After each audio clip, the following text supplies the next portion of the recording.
like to thank those who make this show possible and allow us to bring it to you. Our show sponsors are Commodity Outdoors, Veteran Outdoors, Enlisted 9 Fight Company, Warrior Media Solutions, and BooHammer.com. I'm going to go out tomorrow and get some. I'm going to kill my dog.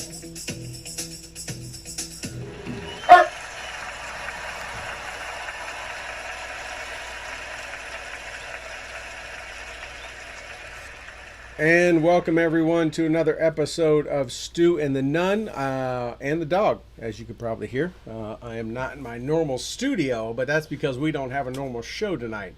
And I'm joined by a good friend, neighbor, guest tonight, repeat guest, and co-host, Mr. Al Longo. How you doing, buddy? Good. How are you doing? Good. We did a toast beforehand. Yeah. Everyone saw us. We're going to toast Toast again. Drinking a little Let's definitely have to do peach that. bourbon with fresh cut peaches in there. This is amazing. It's amazing. Like that first sip I got, I was like, wow, that's my new favorite. Buying a bottle tomorrow. It is sipping. It is definitely sipping whiskey. But yeah, so we are here tonight, Stu and the Nut in episode 219, and glad everyone can join us. Watching people jump in here left and right, and want to thank everyone for joining us and coming on the show here on this Thursday night. As you can see, Toby is not here, but that's okay. He is off doing great things with Veteran Outdoors, as he does. One of our big sponsors, in addition to Commodity Outdoor Development Group, Enlisted 9 Fight Company. We're in my Enlisted 9 shirt, and of course, BooHammer.com. And also can't forget Gear for Grunts and a number of other places that we really enjoy and we consider sponsors of the show, either directly or indirectly. So, with that being said, we're going to get right into it here on this September 10th. We have a lot of stuff to cover. You do. And Al, I want to thank you so much for taking some time tonight too and joining me here on the show. Hey, well, a pleasure to be here. Well, good. So we're going to get at it. And Yeah. I entice you, of course. You come be a guest on the show and you get some... You know, I thought about it coming down here. I was like, do I need to bring something? I mean, I've seen the show before. Right. And I didn't know if I should bring a gift, but I didn't bring a gift. But now I'm going to come back after this. And on the next show, I'll bring a gift. We may go late tonight because right. as long as the bottle's still flowing, right? Okay, We may have it happen. But yeah, it is. The peach bourbon is nice in the summertime. It's really good. It's just got this. It's really smooth. It's not too sweet. And it's not like burning your throat. It's or not. anything. It's very smooth, and it is not. It is not overly sweet. It doesn't make it sickly, and all that. So I want to welcome everyone: Scott Wall, Chris Warner, Mom, Julie. So much of people here tuning in. We see you guys. Thank you so much. So yeah, tonight a little bit of peach bourbon. So we are here in the northern studio. No southern studio. Night here in Western New York, and Al hangs his head just a couple doors down from me. Yeah. Yeah, And, it's kind of amazing. Today it's like 65 degrees, and it's got this little bit of a chill fall feel in the air. You know, football season starts tonight. Yeah, right. Don't care? No. Okay. Well, Don't care. But you know what it is? You know what season's coming. hunting season. Here we go.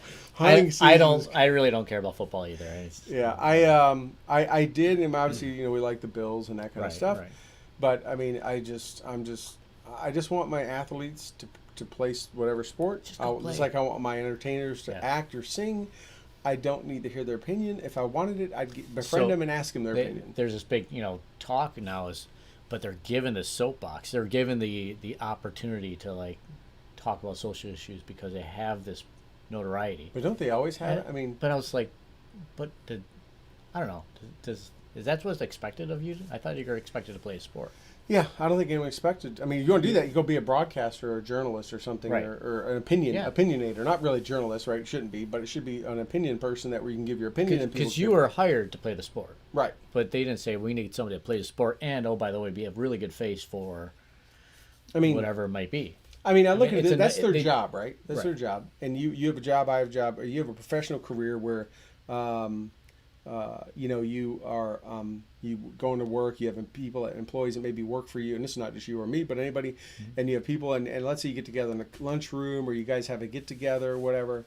I mean, how appropriate would it be for you to go to a company meeting or something like that and start jumping up and talking about your political Right. political beliefs and opinions? Like people are like, yo, hey, this ain't the time or place, right? That kind of stuff. That's the same thing that applies here, right? Same thing whether it's at the pulpit or on the PowerPoint. right? It That's a doesn't good way of matter. saying it. Yep. Right. It's a good way of saying It's it. it's like you're here, you know. If you're and I say this directly to religious faiths and everything. You may believe a certain way. You may but you shouldn't be up there preaching one way or another. Teachers should not be up there pushing one way or another to our kids. Correct.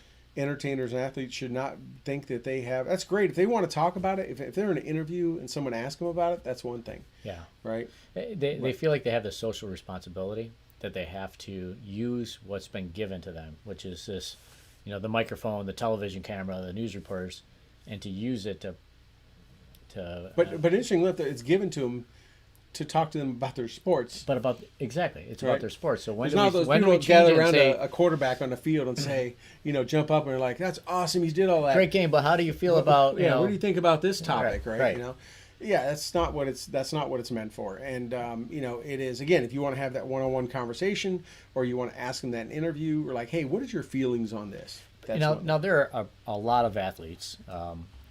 Lorenzo Alexander of the Bills, I think he just retired, right? Right. He does a lot of community-based stuff. Right. That's his choice to go out and do this community-based And stuff. people He's can- really big in that, right? But he doesn't make a lot of noise. He just goes and does it, right? Right. So, But yeah, it is. But it's I would probably. Well, we're getting right into the topics. I would probably take it a little bit more seriously, or give it more credence. do you have a script for tonight? Or We just never gonna have roll? a script. Oh, then, we never. We have a couple things we want to talk about. Then we're right on schedule. Yeah, we're okay. All right. But one of the things that we talk about is, or that I would give it more credence, is if they had this opinion, or if they wanted to pontificate their opinion all the time, and not just when it's deemed socially popular. Right. Right. If we look at what happened, for example, last weekend in Chicago, just one weekend of all weekends, right? 51 shot, 10 murdered in the city of Chicago. Right. That's not an anomaly. That's every weekend for every year. Every weekend. It's every night, right? And so people can say, and this is Troy's opinion, right? Black Lives Matter, and we gotta care. I agree, absolutely, but it's all Black lives. Right, that's where I think if they took Black Lives Matter and said all Black Lives Matter, that's a good way of saying it. ABLM, because everybody was saying all lives matter, but hold on, time out before you even get to that point. Say all Black Lives Matter, including the 4-year-old girl shot in her house by a drive-by shooting, or the 10-year-old boy that smoked on the side of the street, or the people that are at a barbecue or whatever get killed, right? By pretty much almost always, fellow Black people. Or Latinos, could be white people, whatever, it doesn't matter. All Black lives matter. So I would like to see it transition to, if someone wants to say it that way, right? Yeah, not just the Black lives that seem to carry your narrative, or are only killed by cops, justified or unjustified, regardless how it happens. That's where I like to see it go. But it's not going that way, because these reporters, these so-called reporters, these entertainers, these musicians, these athletes, a lot of them aren't talking. Some are. Some are talking about it. You have a UFC fighter, a black UFC fighter that's talking about it. You got Herschel Walker that talks about it. You have a few. Right. But they're the big exception. Yeah. Right? They're not the narrative. Yeah. But anyways. Whew, all right. So that's a kind of preview of what's going to happen after we talk about other stuff, right? So we're going to get to a couple of different things tonight. So I definitely want to hit on the big thing I want to hit on is kind of one of the reasons why we have you here, and that is to talk about the Buffalo, New York Veterans Race. Sure. It's coming up in November 7th. Correct. This is the 9th. I said earlier I wrote up a blog. I put 8th year, but I guess this would be the 9th year. This would be the 9th year. Yeah. 8 down. And man, it just time flies by. I remember what I want to kind of talk about and have you explain kind of how it came about. Sure. Why you founded and created this, because what else was going on out there, and then we'll just kind of go from there and talk about some dynamics with this year that is bringing and stuff like that. Yeah, that's a great subject to talk about. Nice looking tonight. hat too. Yeah, so this is our hat. This is designed by one of my besties that helped me start the race, Randy. But let's go back to where it started. And if you remember, 9-10 years ago, actually, when we started this, it was you and I sitting at my driveway at the bus stop for the kids. Yep. And somehow it came up in conversation about, are there any? I run a lot. I do a lot of marathons and 5Ks and everything else. And I believe you asked me, are there races for veterans in the area? And I said, they're not. There's not one in Buffalo that does anything for veterans. Now, we're talking. This is 2011, so we're about 10 years after 9/11, right? and that's where a friend and I were talking about it as well. The guy that helped me start the race, and this is about 10 years ago. I started running, and we started finding out that there's not a 5K race that really honors our veterans. And at this point, 10 years after the 9/11 attacks, what did we see? We saw thousands of men and women joining our armed forces. People signing up. The day after 9/11, they're walking in and they're signing up, and their lives have changed forever. Right. And you can name hundreds, and I could probably name a few dozen guys that their lives are completely changed and never be the same, right? Right. And some of them start coming home, or some of them finish the tour of duty. Some of them get out, and some of them get hurt, and all those other great things that happen.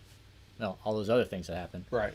They're not all great. And then we started thinking about where's how do we show our gratitude to them?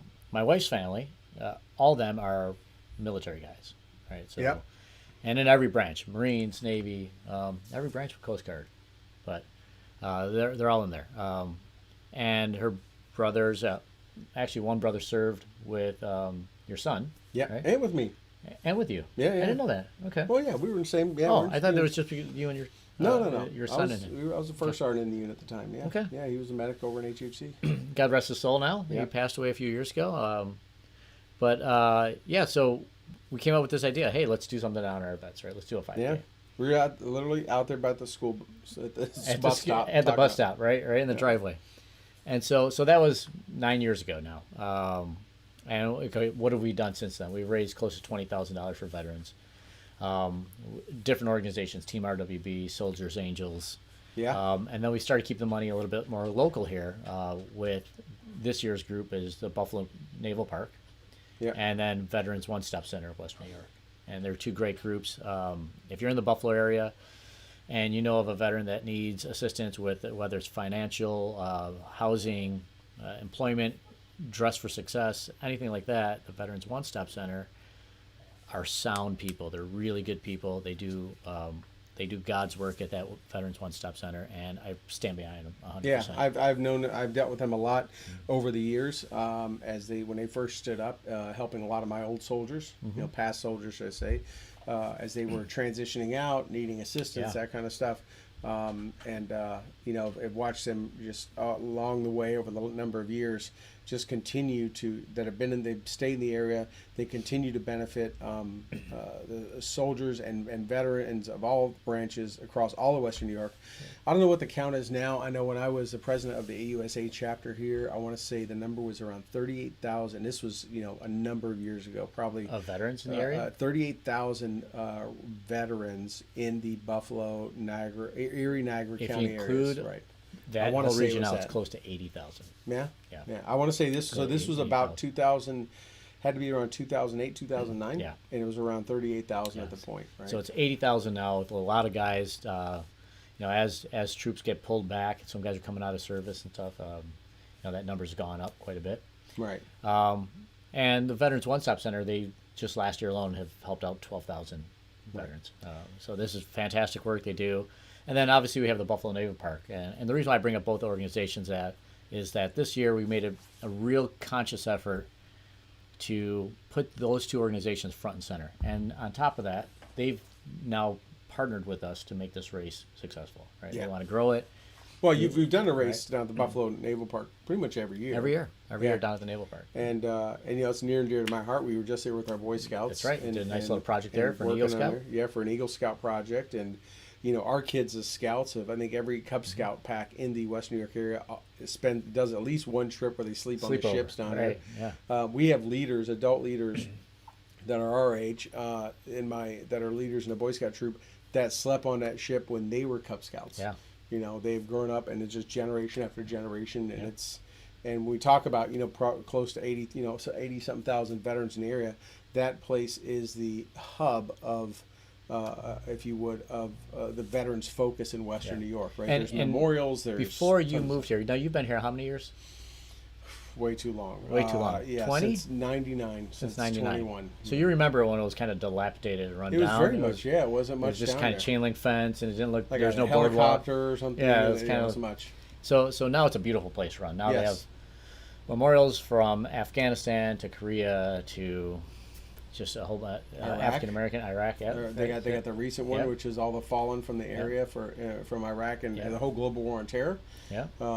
They So it's have beautiful, a and PT actually, boat. They got a submarine. They have, the Naval Park actually put together a very good museum. If you haven't been inside there, if you ever come to Buffalo, if you're in Buffalo, go check out the museum at the Naval Park. It's on the second floor, right outside the ships, and they've really turned that museum around. It's not just a couple of artifacts underneath the box or something. It is interactive.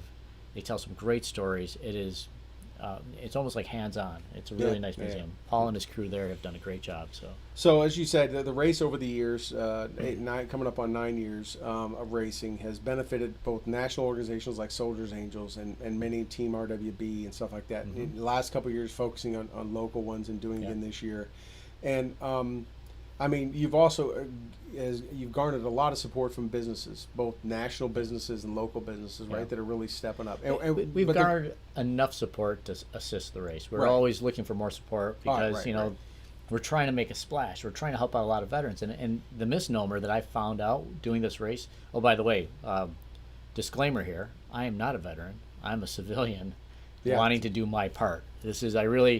When I sat down and told people about the race, when I sat down and talked to Troy about the race, I basically said it's my turn. It's my turn to do something. That's exactly what you said to me when we stood out there. You were like, "What can I do?" Yeah. You're like, "I never served. What can I do?" And you took, and we have a lot of people on this show and over my shows over the years that they take their gifts, their talents, their whatever capabilities, and they do it in honor in some kind of selfless way. And not all are veterans. They our good friend Gina Leese at Pinup Servets is another one. She takes her God-given talents and stuff and turns it around. And it's that same kind of selfless service is like, what can I do to give back? Sure. Right. That's absolutely right. It's absolutely right. And, what I was saying a second before I kind of gave that introduction there was, the misnomer is that veterans are these big tough guys that don't have any problems, and they go to war and they come back and that's it. They're fine, big tough. You're definitely a big tough guy. Oh, thank you. I feel kind of wimpy. I gotta keep saying that because he keeps giving me this stuff. I keep giving you bourbon. But biggest. Not everyone is fortunate like that, right? Some of them come out. Their PTSD is a real thing. Suicide's a big thing. Unemployment, divorce. Some guys come back and they're now divorced and their families are split up, and a lot of things like that happen, and they need support. Right. And this is our turn to make sure that network is there for them. Right. And so that's what we do. Is we're really focused on making sure that these businesses, these companies, the Veterans One Stop Center, and other places are out there and supported so that they can continue to help those veterans out right when they need it. So right. So so you give back local. You've got this race. How are you pulling off a race in the year of COVID in 2020 in the state of New York, where we have a supreme leader who's got some of the strictest things going on? How are you pulling this off? I love that question. And here's my take. Just because there's a pandemic going on and there's rules and restrictions doesn't mean you have to cancel everything. You have to get creative and just do things with be creative, but be vigilant at the same time, right? So what did I do? I wrote 13 pages of a plan, including a medical response plan. And somebody from the military told me once before, always have a plan B, and that's probably going to get thrown out the window too, but have a plan B. And I've got plan B, C, D, and E. And I have all these different plans. And what did I do for this race? I got creative and I listened and I spied on other races to see how they did it and figured out how they were doing it. And here's what we're doing. We're going to run, because Erie County Health says that you have to have an event. An event is capped at 50 people. Okay, I get it. Okay. Right.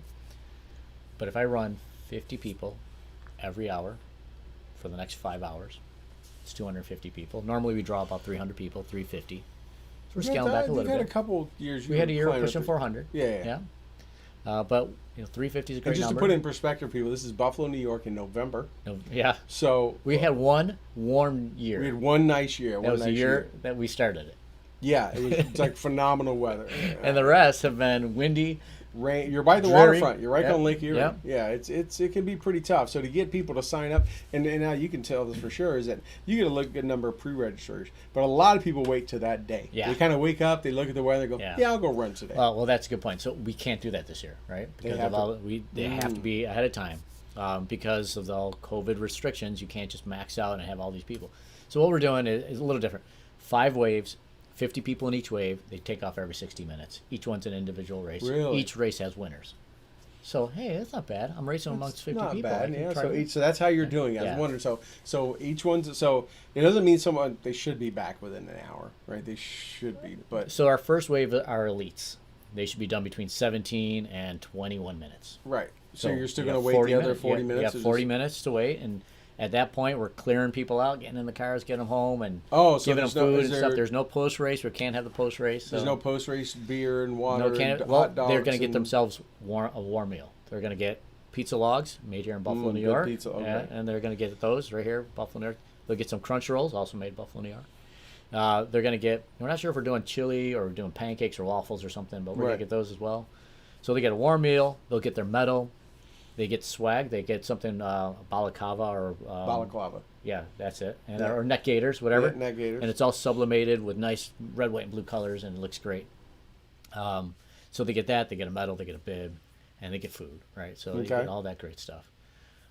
So that you'll get that at the finish line. And then, unfortunately, because of the conditions we're in, you have to kind of mosey on home or Right. tailgate somewhere else. Do they have to get out of there before the next group can show up? They no, not really. They Okay. can still mill around and linger. But they just kind of be Yeah, but distant or the way it social. goes, people are just kind of they're going to go to the parking lots or cars kind of in their own groups. Could things change and allow you to change that between now? I mean, some people are thinking November 3rd. it can go either way, The right? virus is going to go away on November 3rd, right? Some people, Yeah, You know, yeah. Some people are thinking that.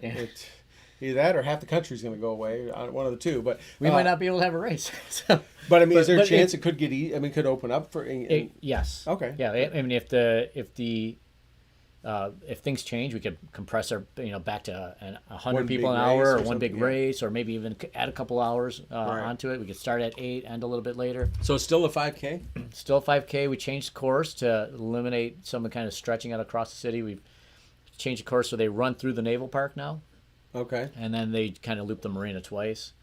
And that's just really to keep a control over the city and to work with. Here's what I did. I really kind of sacrificed myself a little bit. I said, hey, city, I'm not going to send all these people throughout the city and potentially cause a worry about COVID being blown throughout the city while you're running. Right. So I'm going to hold all my runners in this one little area of the city and kind of control them that way. And they're like, okay, great. So you had to run all this whole plan by the city. So I ran it all through the city. And when you create a plan that's very detailed and you have options and you really go through the numbers and you show like you've really thought of this and how you're going to check your employees, how you're going to track your employees in case something happens, how you're going to track your athletes.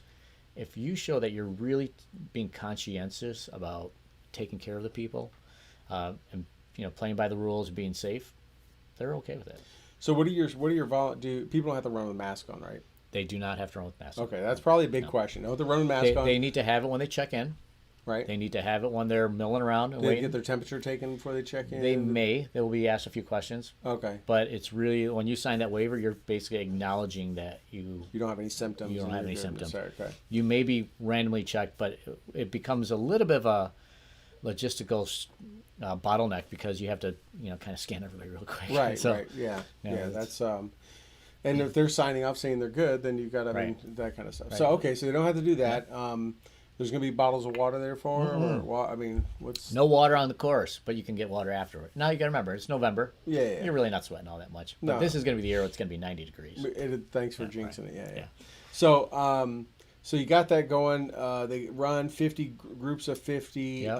Your volunteers probably do they have to go through? Are you needing So volunteers? so or- again, my whole message is you can do events, not just running or whatever. You can do any event. Just got to get creative. You don't have to cancel. Do you have to have a lot of volunteers? Do they count against your? 50? So I need about 16 people on the street, and I need about 12 to 14 people inside. And is the local Buffalo Police going And to they- provide security and block Buffalo roads? and all that Police stuff? just takes care of the street, but you talk about numbers.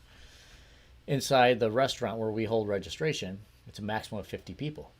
Well, if I have 14 volunteers in there, right? How many people can I bring inside that restaurant? So Do now the you- math. Do the math. Yeah. There we go. It's like 5 or 6 or whatever. So, but you have to let only so many people, which goes into why are we doing waves of 50? Well, right. But a lot of races or events are like, wow, it's just too much work to think of a game plan. So I just How many call it races quits. have happened this year? Most are virtual. I haven't seen any races happen this Almost all of them, like 98% of them are canceled. year. Okay, so this Where may they be, are happening are in Niagara County and in like Chautauqua County, south of here. but I mean nationally, aren't races being canceled all over the cross country? Or had Yeah, they been? especially the large ones, right? yeah. Especially really large. big- And we're looking at 300 people, right? So that's big for the Buffalo area for our 5K. No 10K this year. No kids race. No 10K, no kids race. Dogs But race. so it's a good point that when you asked about that. So the first wave is going to be elites. The second, maybe even the third wave will be just veterans.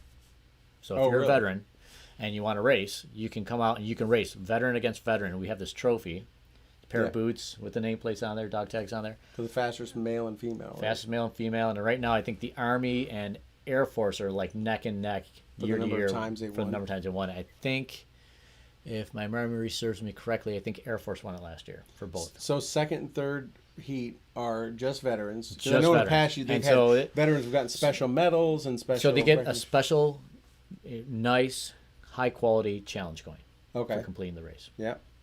You'll get all this in a little baggie, socially distant, and handed to you with, I don't know, kitchen tongs or something, whatever we'll do, right?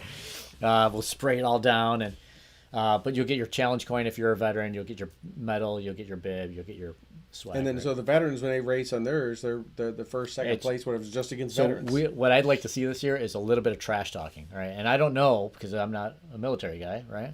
There are gonna be a lot of trash talking. I want to know who's going to start the trash talking and what kind of things we Marines can say. Army. It's Marines. I'm telling you right now. Well, Marines Army. have. I think they won 1 year out of Well, the see, 8. the trash talking's already started. It's because somebody told me that the Marines think they're tougher than they actually are. That's why they trash talk all the time. Is that Oh. true? Yeah, true? I think that's true. As an Army guy, I'd say that's true.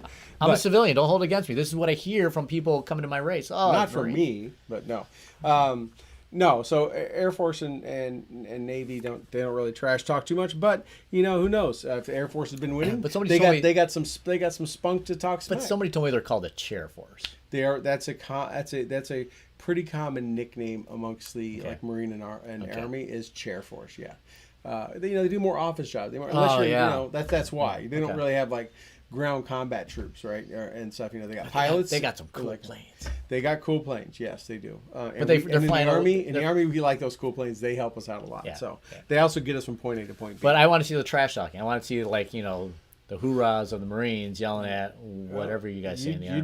You only have to get 2 veterans in the room, especially of different branches, and you'll have 3 different people trash talking. You'll be like, "Where's the other one coming?" They'll talk about it. So that's not a problem. So that's interesting. So second and third race would be that second, third. And then we open up to civilians, and the last one would be family. So So how do you run determine with that first one? What do you call them? So when you register, elites? you put in your time, your predicted finish time. Okay, so And then we somebody just could group it. just make up a time. They could, but they'll yeah. get smoked if they go. up They there could. running with Please the be big guy. honest.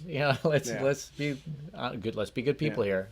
So, So- if you put yourself as you can yeah, it doesn't do them any benefit, right? Because if they make their time look better, they're going to get They're smoked. gonna get smoked. If they're kind of mediocre, good, they got Yeah. a chance of winning like and the so fourth or fifth. there's heat. going to be that one person that shows up and says, I finished my race really well. How come I didn't win my age group? And I'll say, listen, man, Are you doing age groups too? we're not doing age groups. We're going It's to do by heat. That's it. by or whatever. yeah, call it that way, by heat. Yeah. 3 male, 3 female, each event, Regardless of age. regardless of age. Hmm. You can go at it. Yeah. So And if someone's going to complain about it, I get it, but you're welcome. We're putting on a race in this climate. I could have just canceled the whole thing. And you get which no- most have done. Right. Most have done virtual races. Yeah. So And you're doing that We're too. doing virtual races. We haven't That's where I done wanna this go in a couple of next. years. Last time we did this, we had somewhere between 50, 60 virtual races all across. I think it was 13 different states. And then we also had a couple guys that were deployed in Afghanistan and one in Germany. So we have a friend. I have a friend right now that's from the 914th Air Wing that's serving right now in Qatar or Qatar or whatever the proper way. of You doing say envelope. It's Yeah. Qatar, Qatar. I think he told us it was Qatar. Down Yeah. there. But It is anyhow, Qatar there. So he's there now, but he's going to run deployed. So we're calling him a deployed category. And I know it's virtual. Everybody's saying, oh, okay, let's do a virtual category. That's great, but this is a veterans race, and we're talking about military people here, so let's call them deployed. So remote runners, deployed, that's what we're calling them. But it's a virtual race. So everybody at home right now, if you run or you want to be Regardless of part, where they live. regardless of where you live. This one, they don't even live Western New York. You don't even live in the United States. Right. If you are listening in right now and you said, I want to do my part to help out veterans. I want to be part of this race. This sounds great. He sounds like a really cool dude. Obviously, I trust Troy, so let's trust this guy sitting next to him. Cool. All right. So, but you can be part of it. You just go ahead, click on the deployed link. I mail you out your stuff. You go run what you want to run, when you want to run it, where you want to run it, whether you want to wear a mask or not. I really don't care. Does that have to be 5K? You can run a marathon if you'd like, but you don't.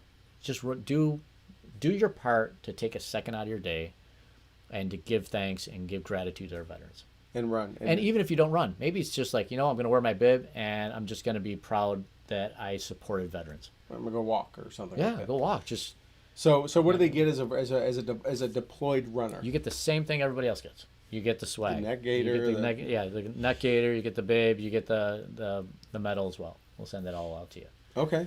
So you get everything. You pay $22 plus shipping and handling that's included in there. And oh, by the way, all veterans only pay $22 every day, right up to race day. There's some significance in number 22. Right. As your audience already knows. I'm sure they do, yeah. So it's $22 for what is it for civilians that are deployed, that are running virtually? What does it cost for them? Civilians running virtually is still $22. Okay. It's just left at one price. Now, people that register now that are going to run in it, they're pre-registers. Is it cheaper for the NLC? So right now, if you're pre-registered, you're not doing same-day registration. If you're a civilian registering right now, it's $27 until the end of October. Then it jumps to $30 for the couple of days right before we close it. Okay, so you are closing registration, Yeah, or unless it fills up. Unless it fills up. Yeah. Right. Yeah. Okay. And then there's nothing on race day. That'll make things go faster on race day. It will. I've been with you for almost every year that you've done this. I've been down there doing something, helping out. Ran it 1 year, and race day registrations can be crazy. It can be crazy. It usually delays the start. We had, I think, a line like down the Naval Park that 1 year we were helping out with. Yeah. And trying to get. It's just crazy. Again, the weather's halfway decent in the eyes of people from Buffalo. May not be decent for others, but decent in the eyes of people from Buffalo. Well, they got an old saying about that. It's only cold if you stop. So That's if you right. just run and you'll get warm. If you're cold, you run faster. It's chilly at the end. Or it used to be, anyways. Yeah, and pizza logs. So what do you think? Should I do chili again? Well, I do chili, but see, then it's in a to-go container. You're eating it in your car. Right. That's what I was thinking. Like pancakes would be really easy. But you got syrup and sticky Would and you all have that kind of syrup? stuff. People eat pancakes without syrup? I don't know. Maybe just put a little Not cup. really. Just stickiness and all stuff. So for you How and your about just dogs? For you and your audience. How about dogs? I want to hear this right now. I don't know if your audience types in or whatever.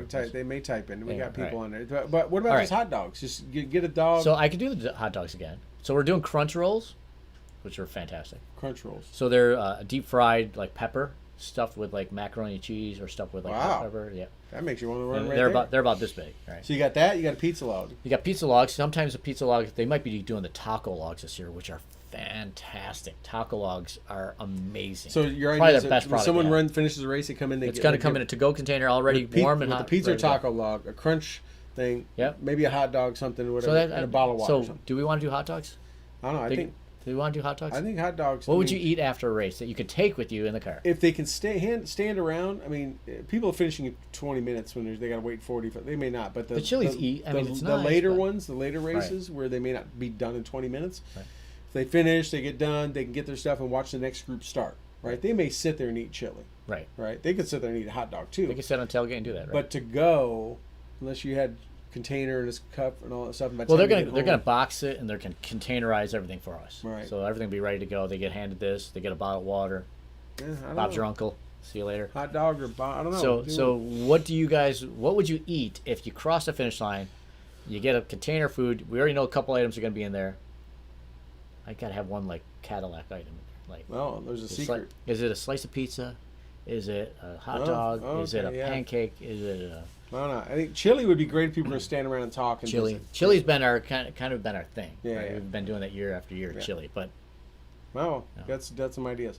All right, so that's the veterans race, November 7th, Mhm. The 9th year. Ninth year. benefiting veterans as Yeah. always has been. Yeah, and again, for everybody listening, they can Where be can they part of it. find info at? So you can find all the information at destinationraces.net, or just Google Veterans Race Buffalo and you'll find us on Facebook. You'll get all the information right there. And at destinationraces.net, that's one of my other little ventures I have going on. But inside there, you'll find out all the information on the pricing, location, how to do the deployed option. Okay, so destinationraces.net. And maybe you're sitting at home right now going, I run a business, or I run an organization, or something that, hey, we want to be part of this somehow. And we're always looking for sponsors. This year, for the 8th straight year, we have Geico being the biggest sponsor that we had. They came in bigger this year than ever. We're very grateful for them, especially in these trying times. We're about ready to announce another major sponsor, a military sponsor, which would be great. And two more. So because And by getting sponsors, let more of the funds go towards the Absolutely organization. right. Because those things had to be covered. Porta-johns and yes, and permits and police all that. costs, insurance, all Right. that stuff has to be paid for. So the more sponsors you get the allows more that I can money give to go right to and the our goal right veterans. now, and I should have said led off with this. The goal this year is to raise $15,000, which basically is everything we've done in the years past. I started out by saying we raised about $20,000 in 8 years, Right. but I basically want to do that exact same number, but in 1 year. So During a COVID year. That's pretty aggressive. it is aggressive. Can it be done? Well, I'm not going to say let's go raise $1,000. It's easy. Right. Yeah. So Let's swing for the fences. we got to get the message out there, Yeah. and hopefully, if you're watching or listening, tell your friends, tell your family, tell people that aren't your friends. But It's a nice thing to do because everybody, there's a ton of people virtual want to get races. out. They want to get out anyways. They've been locked up all year. Yeah, and virtual races are really popular right now. But there's some kooky ones out there. There's the run across. We had one run across New York, and there's one run across Tennessee, and every state has theirs. Right. But this one, if you're a veteran or have a veteran in your family in your life, this is a chance for you to say, let's do our part, let's do our duty, and give back. And so this one should resonate with a lot of people. And so I would be more than honored to be inundated with people signing up from a deployed option, right? Right. Like, hey, from $22 just to $22. help out. That's it. Yeah. That's it. And get the bib and the swag and all that kind of stuff. Awesome. Yeah. All right. Well, I think we covered that pretty good. Cool. Thank So you. let's move. Appreciate it. Yeah, let's move into some other topics. Do you need some more? I think you need some more. I do, but I don't want to break into your show, so let's just keep going. We'll be good. make a jump here. I should have grabbed the bottle and put it in here. So it's a pretty hot time right now. A lot of things going on. Yeah. And we just had New York City. Obviously, is way on the other side of the state. Just in case anyone's curious, it's about as far. We're about as far away as we can get from that city and still be in the state. So there's a thing that we do here, and I don't know if you've ever been taught this. This is New York City. This is New York State. So the Adirondacks. Yeah. Right. New York City's down here by Long Island, and there's Buffalo's right here. Yeah, that's a good way That's to put it. basically- Yeah. Okay. So they just now announced they're going to open up restaurants for the first time. Right. Supreme Leader Cuomo has put out, starting on September 30th, they can open up restaurants, 25% occupancy, and but they have to go through a lot of steps and do. a lot of things. New Jersey's doing the same thing. New Jersey, but New Jersey and New York aren't much. They pretty much They're go pretty. hand They're in hand. Yeah. they're two peas in a pod, right? In fact, the people who live in that area pretty much consider themselves And that's one or why the other. New Jersey's doing the same thing because they're so close. I mean, Yeah. So the Jets play in New Jersey. right, exactly. Most people don't realize that. It's a Right. caucus. Yes. And right next to where the New Jersey Devils play, which is the New Jersey hockey team. Can any of your viewers name the only New York football team? The only New York football team. It's the only one that plays in New York. The only one. Now there's 3 football teams in New York. There's 3. There's the Giants, there's the Jets, and there's the Bills. Which one plays in New York? Which one? We'll give you a guess. It's over here near the armpits. Near the armpit. Buffalo is the only team. The Bills are the only true New York team. That's Because right. where do the Giants play? Jersey. Jersey. Where do the Jets play? Jersey. Yes. That's right. So I don't know why they call them New York. But anyways, so they're just now opening it up to that. Yeah. I mean, we're seeing a lot of stuff. We're seeing an uptick, a little bit of uptick here and there with the schools and colleges going back together and all that kind of stuff. Yeah. I can't say anyone's that surprised. I mean, you're bringing people back together. What do you think is going to happen in the next 14 days? football starts. Well, yeah, starting time, but there's like no Bills fans are going to be jumping through tables on Sunday. No, they can't. No, They can do it in their backyard. They do it in their You can have a backyard. party with 49 people you in can. your backyard. But because I guess they're going to fine lot owners down by the Bills Stadium right. if they try to do tailgates. Whatever. Yeah. So yeah, football is going to start up. But is it bad that? Let me ask you: is it bad that we're going to have an uptick when this whole thing started? We were just trying to flatten the curve, right? So the whole flatten the curve thing. My understanding of it all is really from a medical thing of being able to get enough resources in the hospitals. So we didn't overload the hospitals. We didn't overload them. We knew there was going to be cases, but we didn't want to overload the hospitals. Didn't you perceive? At least I did that when this first came out. The whole mindset was that we know everyone's going to get it. We know a big majority of people are going to get it. The whole reason we did the flatten the curve was let's just not overwhelm like they did in Italy and stuff. Like we're just going to plan a lot of people are going to get it. Right. We just got to make sure we have was the enough perception. ventilators And and I guess, hospital beds and all that kind of stuff. I do a It lot. seemed like it transitioned somewhere along the way to you're going to kill grandma, you're going to kill everyone. We got to have a vaccine. I wonder where all this It seemed like the goalposts are moving. That's a good point.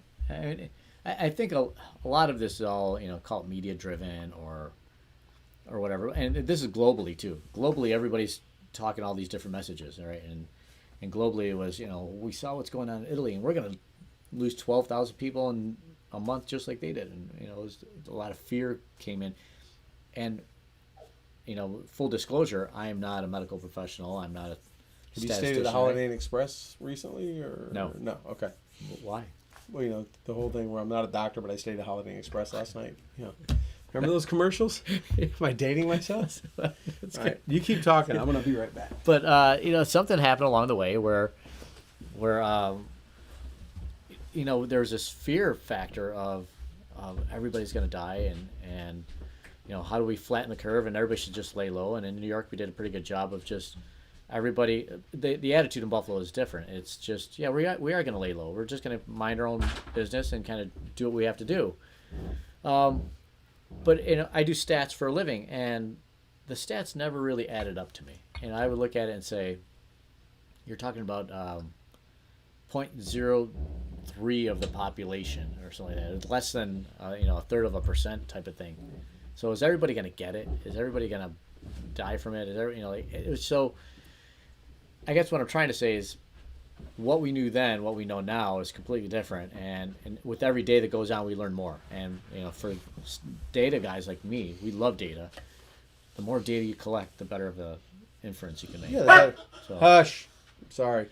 And that's the thing. It's like we collect data, then you start to make better and sounder decisions because you start having more numbers behind it. But every statistician will tell you, I can make numbers say whatever you want. Right.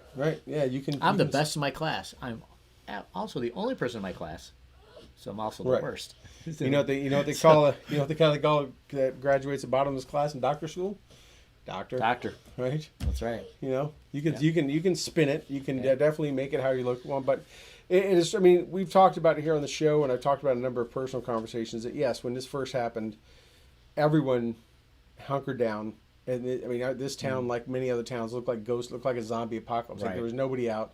And you're kind of freaked out. Like you would drive, like your windows are up. I'm doing this motion because like you still I still have one of these in my car. Yeah. Does anybody know what that means? But you can't really. That doesn't tell you anything. This doesn't really. So you do this motion, but you're in your car and you're freaking out. You're like, oh my god! Like if I breathe the air, is this stuff gonna fly around, and smack me in the face, and all of a sudden I'm gonna.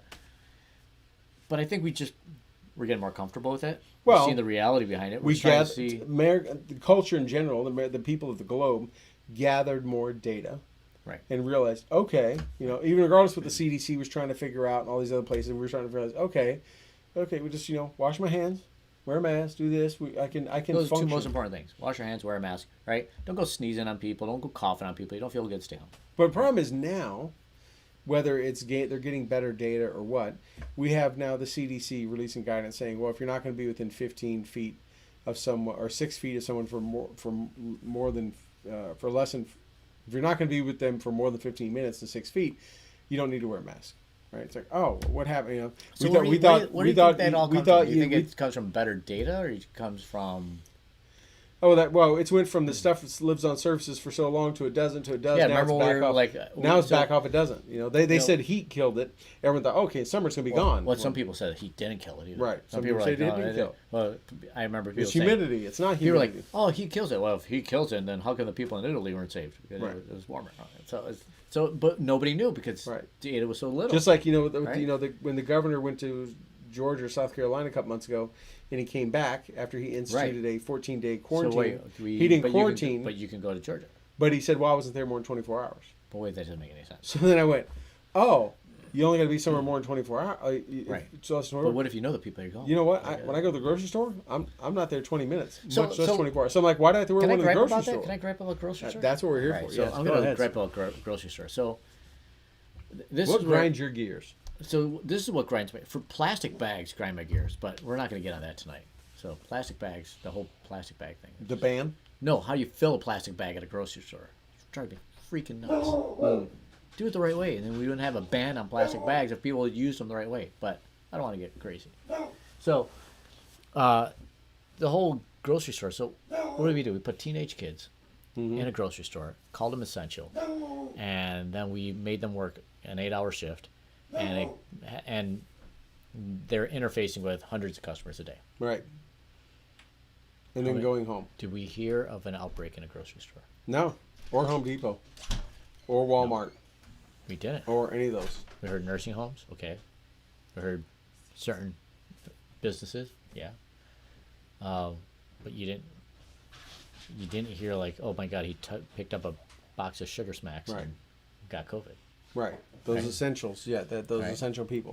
Which got me because it was they shut down so many small businesses. Right. And let these big ones open, and it was just No. like, just make them all wear masks and open up all the small businesses. I'm drinking out of a glass right now, but this is your house and you dishwash your stuff. But I no longer drink out of pint glasses at bars. I don't. Because you don't trust that Those are the filthiest places ever. They're disgusting. But do you They order put them in food when you go there dirty now? sink water. Like, Do you order food now when you go there? Because you got to order food. you know, we've been actually taking everything to go. Yeah. I've just, me and my family, my kids, we're just to the point right now. It's just like, you know what? We're also, just to be clear for a disclaimer, we're also not 6 feet apart, but we're around each other a lot. For the entire time, right? So, Yeah. if it was going to happen, it would have happened. But just so it's like In full family. disclosure, 4 like- weeks into it, we were sitting out these windows, with having like 6 beers and neighbors and Neighbors and all of us, yes. somewhat 6 feet apart, but Yeah, we were pretty much 6 feet apart. But but yeah. we all watch each other in this neighborhood. We all kind of take the pulse of each other and Right, say, okay, right. who's doing what and who's going where. But it's interesting you bring up the grocery stores and Yeah. the bags, right? We right before this whole thing hit in the state of New York, they implemented the plastic bag ban, right? And all the stores had to get rid of, and everyone had to bring reusable bags in. And then, All right, and, so and I'm I'm gonna go here in a second. I'm gonna loosen up here. Okay. 'Cause now you got me all worked up, and So- now I'm gonna get So excited. they put this in place, and the state of New York threatened to tax and fine stores that gave out disposable bags and all that stuff. And then this hit, and then they suspended all that because they realized, Right. wow, you're bringing these bags from home But you could still get plastic bags right now. at Walmart, I got one at where was it the other day? not at Wegmans. No, Office. Some Office stores Max. are exempt Yeah, from they still it. got 'em. Yeah, some stores are. Wait, Office Max or whatever? Yeah. Office Depot's exempt? Yeah, Why? I don't know. It's not groceries. I don't Okay. know. Walmart said forget it. They're still giving out plastic bags after this whole thing. But so they had this plastic bag ban. Everyone had to start bringing your own bags. You go to the grocery store and forget, and you'd be like, "Where's your bag?" And you're like, But let's who talk about cares? plastic bags. Now you got me going. So hold on, So wait. Go So ahead. All right. then they said you got okay. We told everyone to use reusable bags, and they said, "Oh, well, those you could be bringing the virus from home." And Right. people aren't cleaning them. Then they started realizing, well, people are putting meat in their bag one time. They don't wash it. They go and put it back in their car, and then they put milk and they put vegetables and they put meat and they realize actually those reusable bags aren't that clean because people aren't taking time to sterilize it, right? Yeah. My And- favorite place on earth is Trader Joe's. Yes. Still can't bring them in. Nope, they give you a good old paper bag. with the handles that fall off, Well, if you double bag, it's not that bad. which means twice as many bags, twice Yes. as many trees. But you can put a lot of. They're great for carrying things. So, they. Here's You my know, beef. you know what I take? You know what bags I take when I go into the stores now that you got to be back to reusing bags? Trader Joe's bags. Trader I got Joe's. tons of them Yeah. in my truck. Yep. I love to go in a store carrying another store's bags. Going, Yep. I do it all the time. When I go into a store that has plastic bag, I have plastic bags too. I'll grab plastic bags from another store and take in there. I was in Trader Joe's and I had a Wegmans bag. And the guy looked at me and says, you can't come in here with this. And he gave me a free Trader Joe's bag. And he's like, next time, shop with this one. So I'm like, so I got a reusable bag. There we go. All right, so what do you want to talk So about? my beef on the plastic bags is this. So why do you think there's a ban on plastic bags? Well, because they're worried about the landfills and Okay. no, right. Why do you think there's such a... Now, plastic bags are bad in general because it takes 500 years for this plastic to break down. Do right? you remember when they brought plastic bags in? Do you remember why they brought plastic Because bags everybody's cutting down trees and it was they to were like- save the earth, right? It was paper bags come Greenpeace from was like, trees. wait, you're cutting down the Amazon to make in? plastic you paper should- bags So to you should put use your groceries in. petroleum-based products to make plastic. You're stealing my thunder. Yes, Sorry, absolutely sorry. right. So it was like this big like Greenpeace, save the whales, Cutting- go hug a cutting tree, trees, right? yeah. And it was like, all right, we can't do this, it's bad. So like save the rainforest. Let's use plastic bags. And for 20 plus years, Okay. nobody thought that was weird. Like, Right. because when they would say plastic or paper, you kind of got that look. Sometimes you went paper, like, oh, Paper, you don't care about trees. When I used to work at the supermarket, and people were like paper bags, you'd say, "Oh, this guy likes it rough because the other ones come with handles on it. Plastic bags, I could put a ton of in there." so But the problem is this. Okay, I'm going to simplify it, but the reason why plastic bags are such an issue is because we have bad leadership and bad management, right, at these stores and at these businesses. Because Okay. they only cost a fraction of a penny to make. They're like, Plastic fine, bags? plastic bags. Let's whip them out there. Who cares? You go to supermarket, you walk out with 5 bags for 2 items. How do you walk out with 5 bags, plastic bags, for 2 items? you're saying they're just not packing them efficiently? No, they don't just... They're plastic bag, who cares? Plastic bag, who cares? Instead of using them economically and filling them the right way and... It's funny you mention that, right? And they just waste them. They waste them. And where do they end up? Blowing around the city. Because when I have to bring my own bags in and I have to pack it, You pack I've everything you maxed can. that thing out. You only want to walk in with 2 bags into your house. I know there's buns in the bottom and there's milk on top, Wait, but I that's got just- everything that's fit poor. in. Who did that? What's that? Put buns in the bottom. No, I'm just joking. I I want was to going to put say, buns in the bottom. it's eggs, buns on top. Oh, Yeah, I mean, you got to build then- a wall. and then You build a wall with your boxes. and then a gallon of milk on top of that? no, gallon milk. Milk comes with its own handle. Yes. You don't need a bag But anyways, for milk. the point is, when you're packing it yourself, you Yeah, max that thing out. right. So you have less bags Right. to carry. Right. So to me, it's like because you can't control a store and their leadership and how they control, using up the bags. Bags end up blowing all over the country, all over the state. But now that they charge you 5 cents or 10 cents a bag, they are motivated to have you use as many bags as possible. Right. They're making money. We call it And my house. I We call love- it the Cuomo tax. Well, That's what we call you it. call it the New York California tax. In California, you got it as well. I think. I can't. We can't be accountable for whatever California does. They got. I don't know what they're doing. They're But a tough state. no. But we call it the Cuomo tax. But yeah. So that- it is a Como tax, right? But I love sitting in my car and watching people walk out with everything because they don't want to spend 5 cents on a bag. oh, you know what I do? I walk out with a cart, Just put it right back in the car, and Put then it just back put it right- in your bag in the car. and if I have a basket, I walk out with a basket. Yeah. I put the stuff in my car. I go drop the basket in somewhere wherever the carts That's right, are. man. Right. That's right what I there. do. I do the same thing. I wheel it out to my car. I just bag it right in the back of my car. Because you go to one of the big warehouse clubs, Sam's and That's what you do there. BJ's and Costco. Yeah. There's nobody bagging your stuff. Nope. You if you can find a box, you put it in the box. Otherwise, Right. you take it out to your car and put it on the car. But that's it. All comes down to. I'm sure this is riveting stuff for your audience, but Yeah. But it all comes down to just bad leadership, right? Yeah, Because yeah. people just don't care. They turn a blind eye to a quarter of a penny, and they say, "Who cares?" Yeah. And I find, I don't know about you, but customer service and leadership at like places like supermarkets or retail is awful these days. There's no "Sir, how can I help you? How's your day?" There's one Can I do this?" exception. Your favorite and mine. Trader Joe's. Trader Joe's is Oh, an exception. They talk about everything. Did you find it? Did you try this? Did you ever try that? It's like going to Chick-fil-A. Yeah, It's a whole yeah. different customer experience. Right? It's a whole. Mhm. People. It's funny. I hear people talk about Trader Joe's and say, "Oh, it's a hippie organics." Or you must like the organic stuff. Like, I don't give a smack There's about not it. even. Not everything's organic. One, I don't even know what is organic. I don't buy organic. I don't give a crap about organic. It does not impress me one bit. I ain't paying more for it. It's like that has nothing to do with it. Right. It's small. It has enough of what you need. You get your stuff. You get out. Boom. And people are they are very nice. They're very Size of a Walgreens or Right. CVS. They're not in there with like they just regret coming to work every day. Yeah. Which most other stores, that's what you have. You're like okay. So let's go back to the COVID thing for a second. Right? Okay. You talk about walking into these big stores, right? So let me get this straight. A restaurant, you said earlier, is 25% capacity, right? That's what in New York City. That's what they're going to be. Okay, yeah. so a restaurant, let's just say it's got 100 can fit 100 people. So now they can only take 25 Yep. patrons, right? So you're at 25% capacity, and you're living by the skin of your teeth in that restaurant business to start with, right?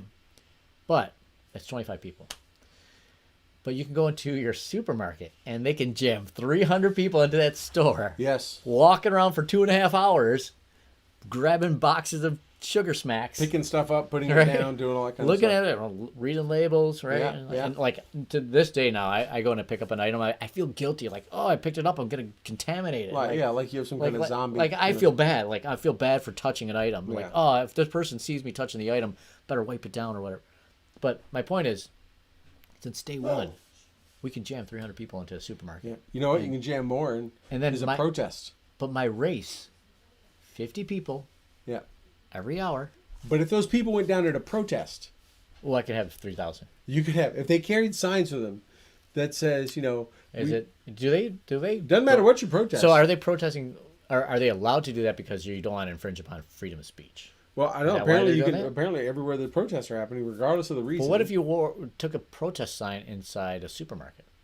You could take more than you could You take. could have like 3,000 people in the supermarket? I guess you could if they were protesting. They could be protesting the Walking up shut and down down of the small business. They could be protesting a 25% limit, right? You could have people at your race. What if you had protesting having to stay under 50 people, and you could have more than I 50 could have 3,000 people then? I think you could.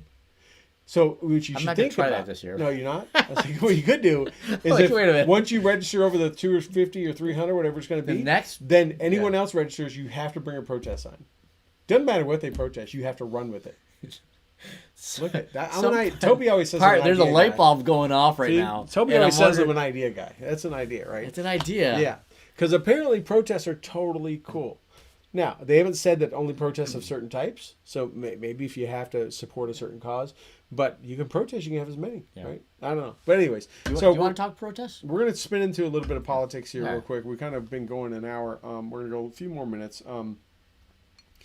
I want to get your perspective. I mean, a lot of people that watch this show and listen are probably my thoughts and morals and values are no mystery, and anyone that knows me personally for sure. But I mean, just interested from your perspective. Nobody knows you, your background, what you voted, who you like, who you don't like, or whatever. Just what you see happening in this country. Is there anything that kind of just stands out that not necessarily either stands out that on a positive note or stands out on a negative, sad note of what you're seeing happening? Yeah, I'm glad you asked me that question because, these are we're definitely at the crossroads right now, and I don't even know how we got here. I think it's just been culminating for over a decade or so, right? And you can cut me off if we're out of time or whatever. No, we can go as long as we need to. I think from a positive note, I do like the fact that people are, I don't want to use rising up, but people are speaking in defense of their race or whatever, and people are kind of unifying like that. I They're appreciate, expressing their true First Amendment rights yeah. to make their opinion and enjoy those freedoms. and it's good to see people do that, but at the same time, talk is cheap, right? So you can talk, and what I'd like to hear is, okay, what are we going to do now? Like, Right. what are we going to do? I mean, we can protest, and it's sad to see these beautiful cities getting burned, right? And it's sad to see these protests happening, and it's sad to see that there's events that lead up to these things, that rightfully so, certain things that I look back and I don't do my in-depth research. I know you do quite a bit of research, but you see these events happening. You're like, okay, well, this is just creating this movement, but I would love to see people start to really have the conversation of change. Like, okay, what are you going to do about it? Don't get angry and raise your voice. I understand there's a time and place for that, but you want to create change. If you want to create a difference, present me a solution. right. What's the solution? Is the solution to wipe out 200 years of history when 200 years of history had nothing to do with right now? Like, or do we change the culture right now? Like, what do you do right now? What do we do next? So it's interesting you mentioned that, right? So as you know, I spent 22 years in the Army and quite a few years as an infantry first sergeant. And I would talk to my soldiers when they would come in, and I would brief new soldiers coming in, and when I'd take over a new group. And I would tell them, we had a thing called open door policy. They can come to me about, they could, if there's something they felt they need to come directly to me about, and maybe there was something sensitive, they didn't feel comfortable going to the chain of command. Myself and every unit command group has this. Commander and first sergeant have an open door policy, and I would tell them, hey, if you see something needs to be fixed, if you think that something needs to be done better, I'm always a big believer in two heads are better than one. Yeah. Bring me what it is and bring me the solution. I would tell them, if you just come to me to complain, you are whining and bitching. Right? Everybody's got problems. Don't come to me and just say, hey, what we're doing, this training we're doing, this sucks. Yeah. Okay, why does it suck, and how would you do it better? Yeah. So I would tell people, come to me all day. If you don't like what we're planning, what we're training, that's fine. Yeah. And I would tell us at every rank. Bring to me, but bring to me also how you would do it different. Yeah. Otherwise, you're just complaining. I don't have time for that. I had a manager that said to me one day, I went in his office, and he kept looking at me saying, what would you do? And I kept giving an answer. And I just got frustrated. He goes, Al, everybody's got problems. Not everybody's got a solution. That's the difference between leaders and doers. Come in here, say, there's a problem, and here's what I'm going to do about it. Right. This is what we can do about it. That's the difference. And right now, I don't hear that. No. If we do, it's getting muddied by all the great glamorization on. That's a bad word, glamorization, but they're picturing the protests and all this stuff. That's not glamorizing at all. No. But and it's very. I'm not sure what the right word is there, but they're presenting this as all this turmoil. I get it, but there's got to be somebody.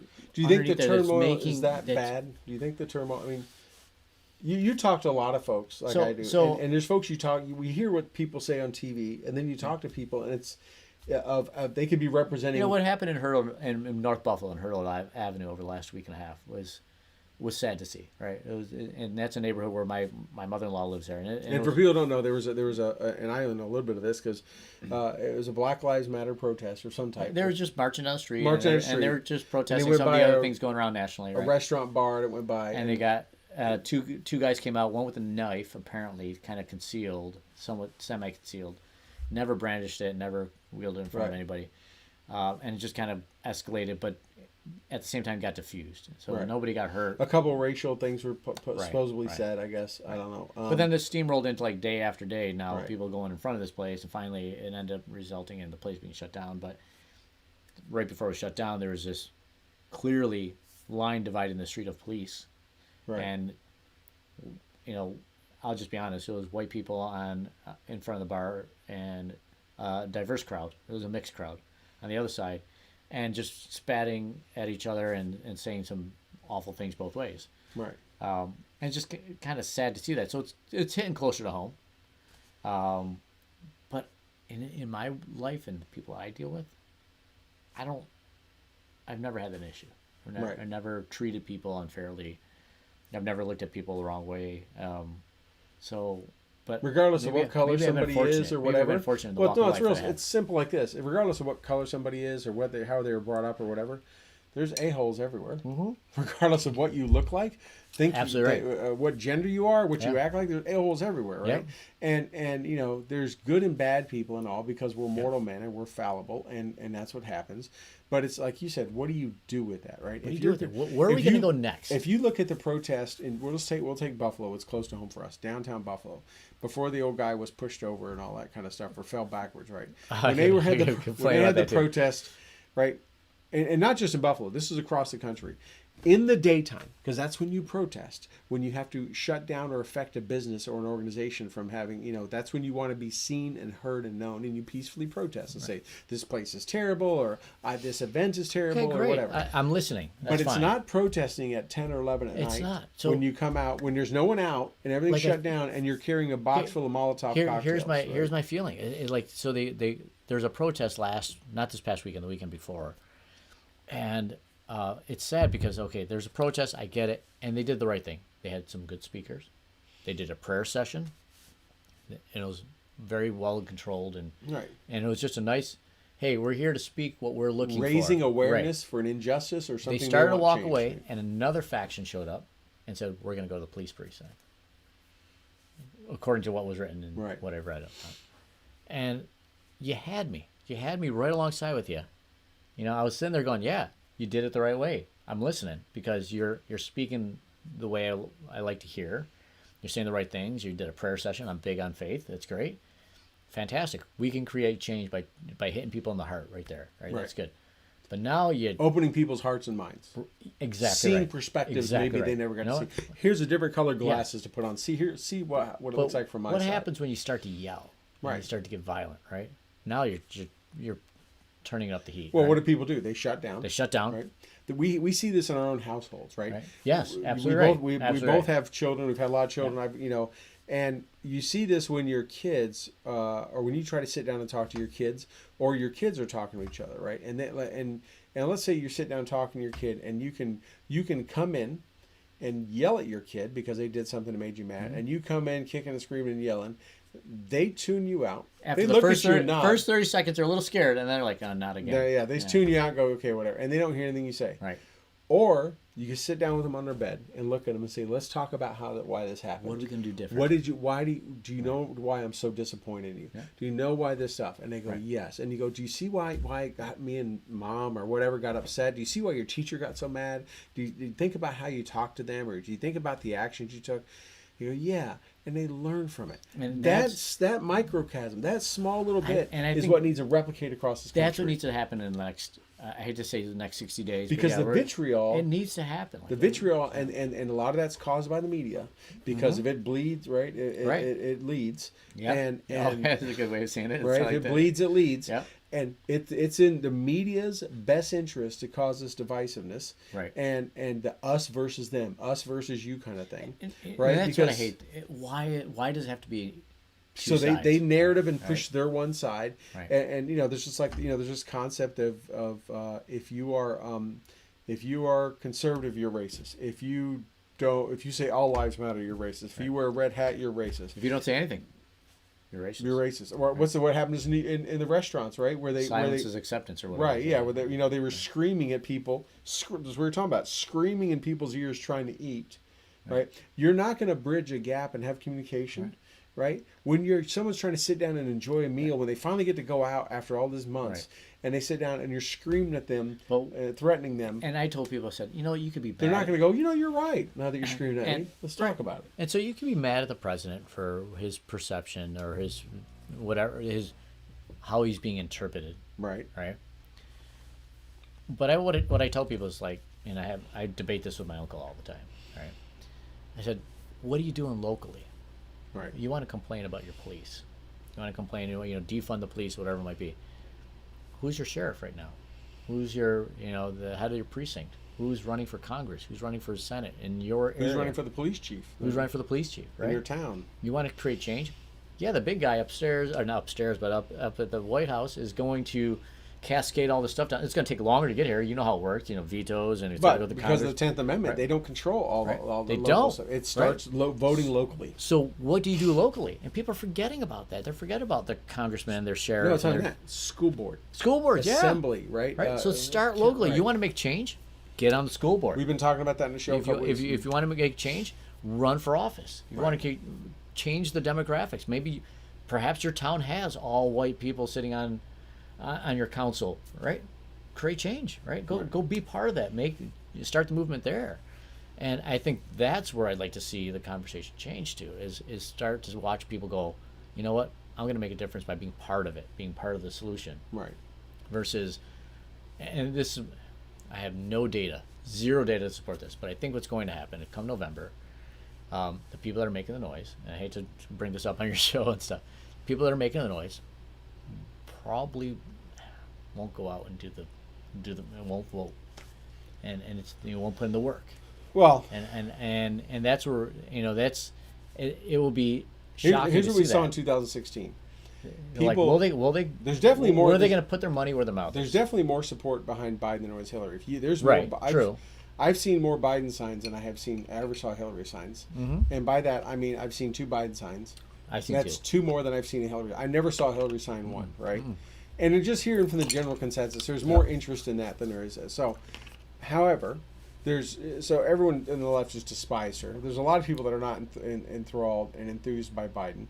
But what's getting him the votes is it's not and I've talked to a number of Democrats and folks around this. It's not we like Biden better. It's he's not Trump, right? So Anybody what, but Trump. right, The never Trumper.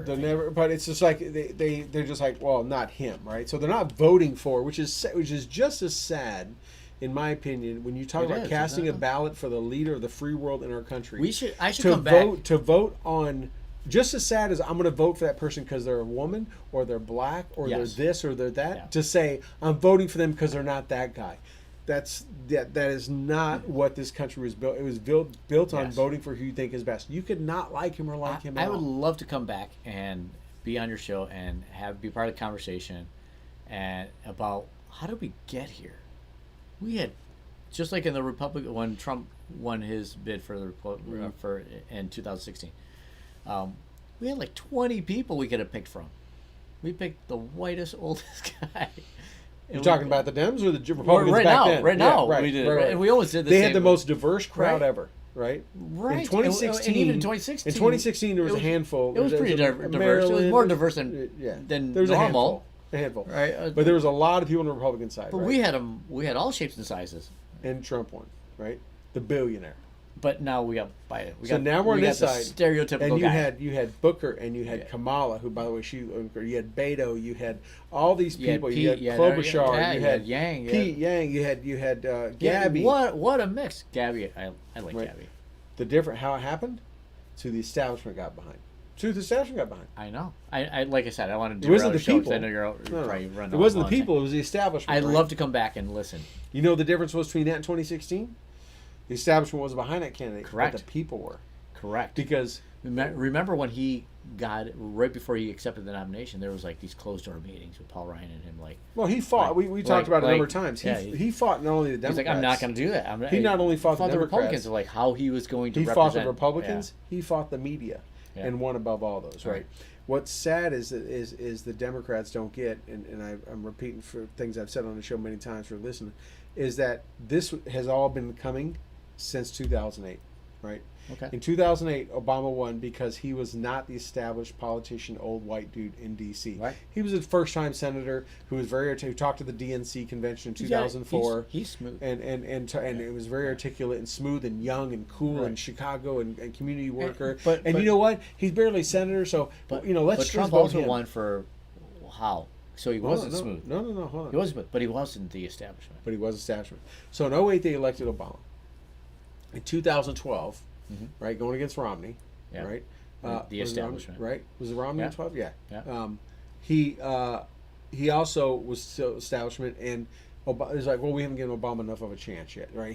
Bush did so much bad that he had to do it. So the American people again said, there you go.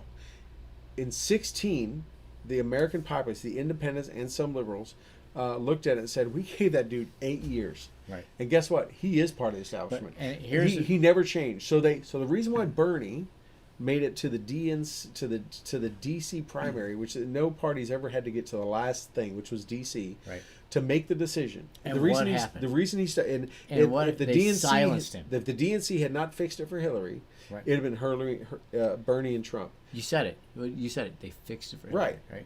Bernie, What did they do even though now? Bernie was who a did they fix it senator, for this time? right? Even though the Bernie was senator, Right. he was still so radical Right. that people consider him part of the establishment. What the politicians and the parties and the people behind it failed to gather is the previous 8 years, the American people twice said, "We want someone from outside Right. DC." Which is why Trump. Which is why Trump won, because it and we're because still- Hillary is the embodiment But, of and here we DC. are. We haven't learned a thing in the last 4 years, and we're propping up the establishment. The one side is yes, Yeah. because the DNC is blind and deaf to the American So populace. and they did the same. They haven't learned and their that's lesson. why they lost against Trump the first time, Right, because they propped up the somebody most that was established person there is. riding on the coattails of her husband. Right. Who, by the way, the had it not been for Lewinsky, she would never have gotten that far. She got where she did based on pity for her being the scorned wife. Right. I've said it a number of times. Yeah. Had she not been, she'd just been a first lady. She would have had nothing to get emotion behind her. Yeah, I didn't. Right. Yeah. She just owes would've everything been a she's lawyer, right? accomplished through Monica Lewinsky because that's who got her where she was. Right. So yes, the DNC has been deaf, blind, And that's dumb. where it gets me mad. And Tulsi Gabbard is, She's awesome. I would have been think she's great. She would have been a hell of a competitor against Trump. but they silenced her because of the shit she she said doesn't about. I'm sorry, but the You can say stuff- whatever you want, man. It's Okay. NXT. All right. because stuff she they said doesn't about support their Hillary. narrative. She went against Hillary, and we're like, she whoa, went against Hillary. you can't She do would. that. She checks every box they would want. She's female. She's minority. She's a veteran. Also, but she's active duty. She wouldn't renounce her veteran. They don't want someone that's proud to be a veteran, right? They just don't. She's great. I listened to her on Joe Rogan. If you haven't listened to that, she's on Joe Rogan. Fantastic podcast. Yeah. Google her on Joe Rogan. Great interview. You look at her and you go, man, this girl, I can listen to this girl all day. So the question is, in 2024, is Nikki Haley going to be the Republican contender?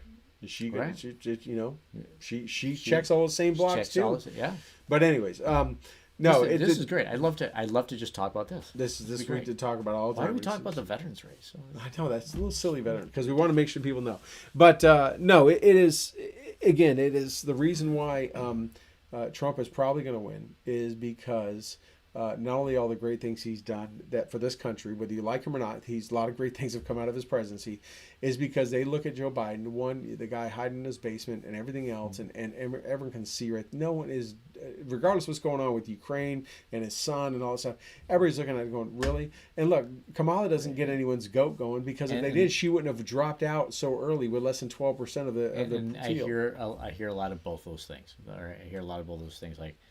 So what I was going to say earlier was, this is what happened in 2016 is going to happen again. Mm-hmm. People aren't going to come out and vote. The people aren't going to come out and vote because they're going to be like, I don't want to vote for it, because this is just the way the mindset is of a lot of today's populace, 20s to 40s, is, hey, you know what? I don't like either one, so you can't blame me if I don't vote for either one. Right. They didn't come out for Hillary because they weren't excited to vote for Hillary. Right. So they just didn't come out. Right. That's how they just got it. So people were, when they were polling, if they polled properly and they didn't skew it like they do a lot of times, people were saying, yeah, I'm all for Hillary. And they were like, oh, then she's up by so many points. Problem is they didn't show up because they were really disgusted by Hillary. Right? I think it's going to happen the same way. No one really wants Biden. They may not like Trump, but secretly they like their 401k. They like the stimulus checks. They like the things that have happened. They like how the economy was going, but they don't like him. So they're just going to stay full quiet. Disclosure, I voted for Trump. Right? And why did I vote for Trump? I like the idea of America first. Right. You know what? Hey, we got to take care of our house. Our house is kind of like, let's get stronger. Let's take care of America. Did you hear Biden's new slogan, his new motto? Made America? Buy American, made for Americans, or something like that. It's like really, really close. So I think there's a copyright thing. The Build Back Better idea, that's an awful motto. Yeah. Awful. Build back better. That's really it doesn't roll well. It doesn't roll well. Anyways, we got to get running. We've been going for almost an hour and a half. I'm so sorry, dude. Nothing to be sorry about. Hopefully, people enjoyed it. We talked about a lot of things. A lot of stuff's going on in this country. We are getting, I don't know what, we're 60 something days away from the election. Maybe inside that, but I'd love to come back and just.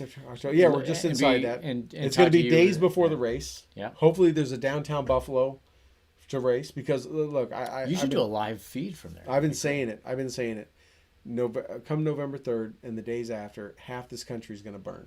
Right. Because here's what's going to happen. It doesn't matter who wins. It doesn't matter. Let's say Trump wins. Yeah. Trump wins. The people on the left and all that stuff, the Antifas and all that kind of stuff, are just going to go out there, and of course every Democrat-led subcommittee is going to be accusing every country in the world helping them or doing whatever, and they're just going to be out there in the streets like, oh, this country's racist, blah blah blah blah. Right? It's all fixed. And so you go, okay, I could see that. They're probably, because look what they're doing now in our cities. They probably will have a meltdown. If Biden wins somehow, people are like, well, they wouldn't riot. You're right. Because if your championship team ever wins a championship, there's no way people go out and flip cars and burn things, right? That doesn't happen. If your team makes it to the Super Bowl and wins, or goes through the entire Stanley Cup, or wins it, there's no way a city has to deploy riot police and handle the burning and looting and rioting if their team wins. So, and by the way, when that happens, the other side is probably going to be preparing and arming themselves up to get ready for that, because they know it's coming. So, and they're going to think, well, if all this lawlessness has been happening for the last several months, if Biden wins, it's going to allow to still be, it's going to be condoned and still allowed to happen. The other side's going to start getting ready and preparing themselves. So it doesn't matter. November 3rd, half this country is going to be a shit show. So you asked me the question, like, what are you looking forward to? What are things that concern you? I would say that concerns me, right? It's like It's legitimate. it's legitimate. Nobody's gonna go quiet into the night. No one's gonna go, "Oh, you won." Good, It is going to be an ugly Thanksgiving. You got Hillary saying, "Don't concede." You know, she's telling Biden, "Don't concede no matter what." Right? It's funny that the left is saying that they think Trump is going to be dragged. They love making this new narrative, right? That Trump has to going to be dragged out by federal agents and all this stuff. And in the same breath, they're going, "But if the left loses, don't concede. You don't like, aren't you doing the same thing? Right. Like you're whatever." I think the point here is for the next 60 days, do your homework, especially at your local governments, your local races. Look into them because get involved. Yes. Be part of those local races. Everything from your school board to your township to your city, your mayor. Just if you don't like what you see, go change it, right? And pray. Absolutely. Pray for your country, for this country, and for the people in this country, and be prepared. And no matter what that "be prepared" means for you, it might probably mean something different for me than it does other people. And at the end of the day, win or lose, whether your side wins or your side loses, whatever, it's temporary. It's temporary. It's 4 years. Yeah. Right? Don't be a tool. Don't be a jerk. We can get through anything if we just stand side by side and just say, because you know what? At the end of the day, you being my neighbor is going to affect me a lot more than some other guy on the other side of the state, right? So or down in D.C. or wherever. Right. So if we just take care of one another. It's community. It's civility, and right? and what makes this country great is the fact that we don't have people getting bags put over their head and shoved into vans and escorted away to this country border to get thrown out for protesting against the government, right? We don't have that in this country. We're allowed to have our differences, right? And so that's truly what the First Amendment is about. Accept the fact. Okay, you're different, but that's okay with me. That's what this whole country is about, being different, right? So, that's cool. Anyways, yes, the next 60 days, prepare yourself, be ready, get involved with your local stuff, pay attention to the issues. Don't just look at the thing that's shoved down your throat in a 10 and a 15-second sound bite. Yeah. Do your homework, dig into all sources, and just continue praying for this country and the leaders and of all sides and every angle, right? And our first responders, our law enforcement, our military, that not only are they able to do their jobs, maintain the peace, provide the safety, and like I said, we'll make it through it. It's mortal men. Right. At the end of the day, there's only one big leader that's going to last forever. The rest of these are just temporary, and they're not going to affect your outcome when it's all said and done. So, with that, I want to thank Al for coming on and joining us. I'm so sorry for running long tonight, but thank you for having me on. I really appreciate it. No, dude, it was absolutely phenomenal, and I want to thank you for joining us, coming on, filling in for Toby, as Toby was out tonight with Veteran Outdoors doing great things. Great. And great to hear about the race. Make sure they check out DestinationRaces.net. DestinationRaces.net. Buffalo Race. You can sign up as a deployed runner, run from wherever you live at, or walk, or do whatever, and support the veterans and do your part. All right, Al, thank you so much, buddy. Thank you, sir. And everyone, you guys all have a great night. That was fun. Well, that wraps up another episode of the Stu and the Nunn Show, and we hope you had as much fun listening to it as we did hosting it for you. Don't forget to like our Facebook page and follow us on Twitter. You can find all these links at stewandthenunn.com. We will talk to you again next Thursday at 8 p.m. Eastern, 7 p.m. Central. Also, we'd like to thank our sponsors, Commodity Outdoors, Veteran Outdoors, Listen 9 Fight Company, Warrior Media Solutions, and BootHammer.com. Thank you again, and have a good night.